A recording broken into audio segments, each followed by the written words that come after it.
you've had some pretty wild guests on your program. Okay, So. but you don't, do you? You No, share? I don't. Okay, now you said earlier you don't believe in reincarnation then? But reincarnation. Okay. There's no such thing. There's no such thing as the physical Jhershierra, the idea, the entity, ego, identity of Jhershierra, crossing over it after death, and that physical Jhershierra going back into another body. No, the physical Jhershierra, when she crosses over, if she doesn't immortalize and resurrect, she will live on as Jhershierra in those spiritual realms. Indeed. And that's very similar to what Christians kind of believe. They think that there's no such thing as reincarnation either. Yeah, but they also believe in something called hell, and I'm just wondering if a so-said Christian that strongly believes in burning hell fire, and they know they've been sinner on this planet, are they going to go to a burning hell because they believe it exists and they believe that they've screwed up so bad they need to go? Yeah. They're going to send themselves to hell? They probably will. Because they are living in so much fear and separation because they have no understanding of the nature of God and the nature of love. That they believe, if they believe that they have so separated themselves from God, then when they die, they will go to a place totally separated from God. Of their own making. Really? God didn't make it. We did. So basically then, if they're in hell, could they imagine, say, I don't believe in hell, and then all of a sudden go somewhere else? Or are they stuck there for all eternity? Yes, there are people rescued from the darker realms. There are immortals. There are spiritual beings that live in the astral realms that go down frequently to the lower levels and use the sacred fire for cleansing. There's little sacred fire places there where they can go and be cleansed. The fire that they think of in hell is not fire of pain. It's fire of cleansing, and you can go through the fire and be cleansed and eventually work your way out of those places. No one is ever abandoned. There are always beings who are more connected to love and more connected to oneness that are always willing to help those that feel isolated. No one is ever left without God or without help. Okay. This is what is so totally stupid about the whole idea of burning in hell forever. It's just totally stupid. That's made up. I mean, we love our children. If our children do something bad, like they run out in the street when we told them not to do that, we come back in and we discipline them, but we don't tell them, you did something wrong, you're going to burn forever in a place away from me, and I hate you that much, I'm just going to send you into suffering forever. I mean, if we don't do that to our children, why would God do that to us? Okay, well, some would suggest then that your beliefs, that you're making God into your own personal belief system. You're saying God wouldn't do that because you know so? Yes, I know so. Did he tell you? Because I experienced those other sides. I know what it's like over there. There are thousands of beings that are going down in those darker realms and helping people who are trapped by their suicides or trapped by their alcohol addictions or trapped in misery or in some sort of pain. And people are always those people are always being helped. You are never left without love and without God. That is simply an impossibility. Okay. There is nowhere that you can go where you cannot have access to love and God. So then there is hope for those then who are languishing in the hell that they created by their self. Yes. All right, now when you were on the other side, tell us about what does it look over there? What does it look like over there on the other side? Well, it's many, many different kingdoms. Some kingdoms are dark, where there's wars going on, and various kingdoms are fighting among each other. There are kingdoms or civilizations that are very similar to Earth. There's almost like an Earth up there. I mean, there's like a New York up there. There's like the Great Pyramid of Giza kind of things up there.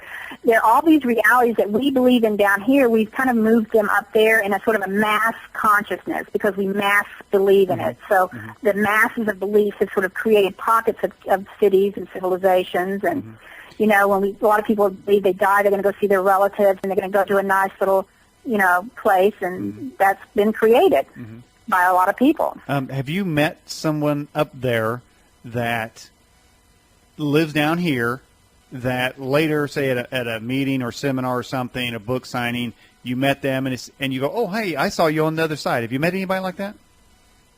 That happens to me. I wouldn't say often, but it happens to me when the person is a significant person in my life. I have premonitions a lot of times, or I have what people call premonition dreams, But what they really are is that I'm just meeting people in the spiritual realm before I actually meet them in the physical realm. So, I mean, my ex-husband, that's how I met him, up on the physical realms, on the spiritual realms. Months before I actually met him, I'd already been to his parents' house. I'd been introduced to his parents. We'd had dinner up there in the spiritual realms. Wow. I was introduced as his fiance. This was even before I ever met him. Yeah. And so when I actually did meet him, I knew immediately who he was and who he was going to be. Mm-hmm. I didn't say anything, but, you know, a lot of times if it's a real significant person or something that's important to my life, I would definitely meet them ahead of time on the inner realm, so that I do recognize them down here. Okay, but evidently, but no, not just passing people. No. Well, evidently he wasn't the one, because I mean, what happened to him? He turned over to the dark side, or what? No, I was married to him for 8 years. He was somebody I did get married to. Yeah. Well, so, it wasn't meant to be, or what? He was a significant person in my life. Okay, so he didn't make it to any kind of 1 or 2 levels. He was stuck at the bottom. You were moving on. No, he was an astrophysicist and very smart man, very spiritual man. Okay. You know. Okay. All right. We have this question. Please explain your idea of oneness.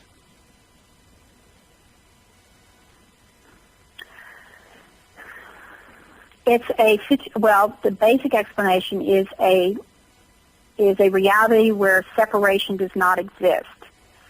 And so you might say it's a reality where the contrast of pain and suffering versus or punishment and reward, all those kinds of realities don't exist.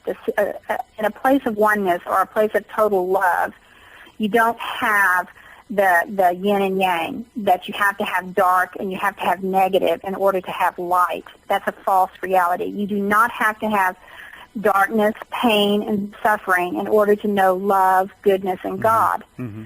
So oneness is a place where you do not experience that polarization. Mm-hmm. Mm-hmm. You live only in one awareness. Mm-hmm. Going back to this idea of hell, and I think maybe one of the quotes from Jesus was, "There's going to be weeping and gnashing of teeth." Did somebody write that in? Well, I mean, remember who wrote the Bible? There were a lot of people with their own narrow belief systems, a lot of Jewish people, and they had their own narrow belief systems. Well, without that narrow belief system, we wouldn't even know that Jesus existed, would we? I'm not saying, that everything they wrote is false. I'm just saying, we write our stories as we believe them. It's just like Revelations. Mm-hmm. Revelations is one man's astral trip. Mm-hmm. And, the man was isolated. He was not John of Revelation, John the Divine. We don't even know who he was. He was probably a follower of John. But he was isolated in a cave somewhere. He was probably more ignorant. He wasn't well educated. And so he had an astral trip, a vision, out-of-body experience. Mm-hmm. And in those realms, he interpreted what he saw the best he could with the abilities that he had.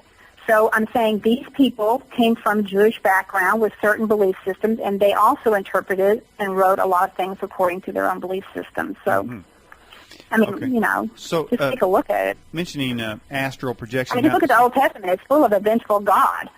God's going to smite you and punish you and kill you. I mean, come on, please. Well, I guess you have to ask him that question. He really hadn't spoken the matter to me. I mean, I can assume that he wouldn't. I could make a God that, in my mind that, thinks exactly like I do, and I think that. Well, Saint Teresa wrote a book. If anybody studies the saint, she wrote a book called Inner Castle.